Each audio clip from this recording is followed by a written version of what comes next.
On passe au 845. Madame Gull, vous le défendez? Oui.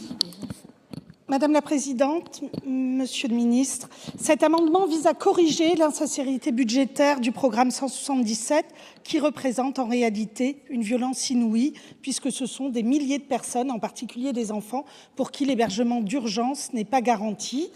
Chaque année, l'État inscrit au programme des crédits qui ne couvrent pas les besoins réels et chaque année, ce sont des vies qui basculent. Pourtant, l'hébergement d'urgence constitue une liberté fondamentale assortie d'une obligation de résultat pour l'État.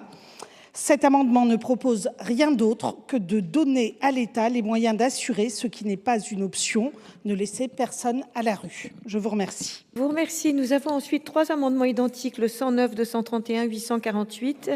Madame Gacquer, nous vous écoutons. Merci Madame la Présidente, Monsieur le Ministre. Donc pour la Commission des Affaires économiques, j'ai eu l'occasion de le dire, notre priorité c'est d'assurer la sincérité budgétaire des crédits de l'hébergement d'urgence. La situation budgétaire justement actuelle conduit à une vraie instabilité, à des ouvertures tardives de crédit, des incertitudes, des tensions entre les opérateurs. Voilà pourquoi aujourd'hui, si nous souhaitons ouvrir de nouvelles places, il va falloir au moins réabonder ces crédits. Et pour cela, ce que nous proposons, pour que le budget soit enfin sincère, il faut à minima 85 millions d'euros. Voilà ce que je propose, en tout cas pour abonder ce budget. Merci. Je vous remercie. Le 231, Madame Sollogoub. Oui, merci Madame la Présidente. Je ne vais pas redire ce que mes collègues ont dit, vous l'avez bien compris, cette sous-budgétisation est la source de tous les maux finalement. Et j'ai bien vu qu'on a voté 20 millions, plus 14,6, plus 85. Nous, on avait mis la jauge à 85. Ce ne sont pas quand même des sommes délirantes, 14 millions d'euros, quand on voit ce qui se passe dans la rue et quand on voit les conséquences sociales sur toute une catégorie de population. C'est au-delà de ce qu'on comptait demander, mais moi, je suis. Je vous remercie. Le 848, Madame Gull. Oui, le 848 est en fait identique au précédent. J'avais déposé le 845 qui, lui, présentait en fait un montant de 100 millions d'euros.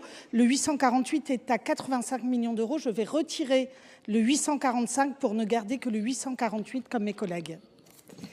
Je vous remercie. Le 393, Monsieur Lawedge. Oui, merci Madame la Présidente. Cet amendement souligne que malgré une hausse de 110 millions d'euros de crédit du programme 177 dans le PLF 2026, l'effort reste insuffisant pour répondre à la crise de l'hébergement d'urgence. Le parc compte toujours 203 000 places, mais la demande explose. Entre 2021 et 2024, les appels au 115 restés sans solution ont été multipliés par 2,5. En janvier 2025, près de la moitié des demandes n'étaient pas pourvues. Cette tension s'inscrit dans une sous-budgétisation chronique. Chaque année, l'État doit ouvrir en fin de gestion des centaines de millions supplémentaires, créant une grande insécurité pour les associations contraintes d'avancer leur trésorerie sans garantie de financement. C'est place aussi les services de l'État dans un rôle inconfortable, contraints de couvrir a posteriori des places non financées. Or, l'instabilité politique ne nous assure pas, bien au contraire, du vote du PLFLG. Même les mesures votées par le Parlement sont absorbées pour combler les déficits existants. Le DIAL estime ainsi le manque de financement à 200 millions d'euros. Pour assurer enfin une budgétisation sincère de l'hébergement d'urgence, l'amendement propose donc d'ajouter 85 millions d'euros au programme 177. Je vous remercie. Le 822, pour le défendre, Monsieur Fialaire. Oui, Madame la Présidente. Donc cet amendement de notre collègue Daubet poursuit le même objectif que l'amendement précédent, à savoir une budgétisation sincère de l'hébergement d'urgence sans avoir à corriger a posteriori des besoins pourtant prévisibles. Les 60 millions d'euros supplémentaires abondés au programme 177 par cet amendement doivent ainsi corriger la sous-budgétisation identifiée pour 2026 sur l'hébergement d'urgence en donnant aux acteurs la visibilité indispensable au maintien du nombre de places suffisant.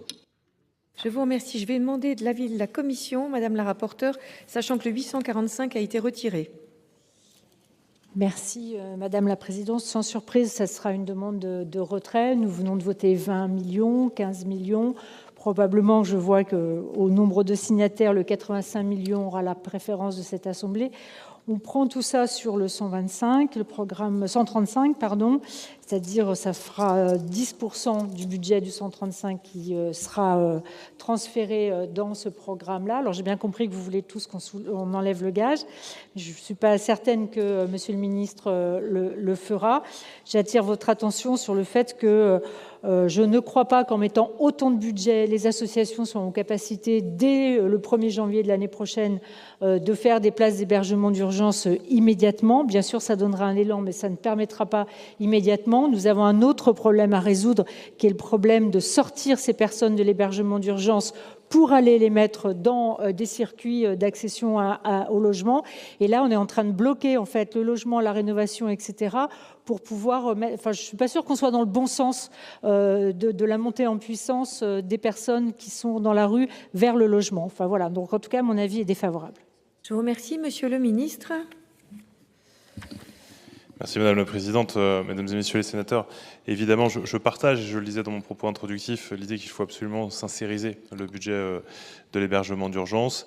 On l'a vu, on a voté tout récemment la loi de fin de gestion où il a fallu rajouter plus de 100 millions pour boucler. Et évidemment, ça permettrait, cette sincérisation, de mieux piloter pour toutes les structures et les associations. Mais au regard des contraintes budgétaires et ce montant de 85 millions, je suis obligé d'émettre un avis défavorable. Je vous remercie. Madame Sollogoub. Oui, merci Madame la Présidente, Monsieur le Ministre, Madame la Rapporteure. J'ai bien entendu, Madame la Rapporteure, ce que vous avez dit, mais en fait, le programme 177 a un périmètre malgré tout plus large. Et de l'abonder et le renforcer permet aussi de consolider des dispositifs qui ont besoin d'être soutenus. Je pense aux pensions de famille, par exemple, qui sont des dispositifs qui sont en train de monter en puissance, qui fonctionnent très très bien. Et ça permettra non seulement dans l'urgence de mettre les personnes en sécurité, mais aussi de venir renforcer des dispositifs qui ont besoin de monter en puissance si on veut régler ce problème de fond. Donc il faut peut-être en effet ne pas se polariser sur les 203 000 places qui sont déjà quand même difficiles à garder, mais aussi prévoir la montée en qualité, parce que c'est pas le tout de mettre les enfants dans des hôtels sociaux, on l'a dit, mais si les hôtels sont de meilleure qualité, on a tout à y gagner. Je vous remercie, Monsieur Dantec. Oui, merci Madame la Présidente. Monsieur le Ministre, ça ressemble quand même à des larmes de crocodile. Et puis là, vous nous l'avez fait souvent. On sait que l'année dernière, ce qui a été voté n'a pas été appliqué. Petit 1. On sait qu'on a des situations d'urgence extrêmement dramatiques. Petit 2. Vous avez dit tout à l'heure que les consignes données par le Premier ministre, c'était de respecter le travail du Parlement et donc ce que le Parlement considère comme des priorités. Et c'est quand même pas tout le temps qu'on trouve des majorités alternatives dans cet hémicycle, ce qui prouve bien qu'on crée du consensus politique. Et malgré tout, vous ne levez pas le gage, ce qui fait qu'on arrive à des débats absurdes de dire oui, mais il ne faut pas déshabiller la ligne d'à côté, ce qui n'est évidemment pas notre volonté. Donc, la logique politique des engagements du Premier ministre et le travail collectif fait par le Sénat devraient vous amener à lever le gage. Tout à l'heure, vous ne l'avez pas levé pour 14 millions sur des situations d'extrême gravité. Je considère que votre position n'est pas tenable. Et dans ce cas-là, épargnez-nous les interventions, la main sur le corps, comme quoi c'est très grave et qu'on fera ce qu'on pourra quand on pourra. Je vous remercie, Madame Gacquer. Merci. Je voudrais juste rappeler que nous ne sommes pas en train de voter un budget supplémentaire. On est en train de parler de budget aujourd'hui sous-doté et nous parlons de bonne gestion. Ouvrir des places en urgence coûte plus cher, vous le savez, que des places programmées. Donc enfin, renversons la façon de faire et faisons de la bonne gestion. Ça nous permettra de jeter de l'argent par les fenêtres. Merci. De ne pas.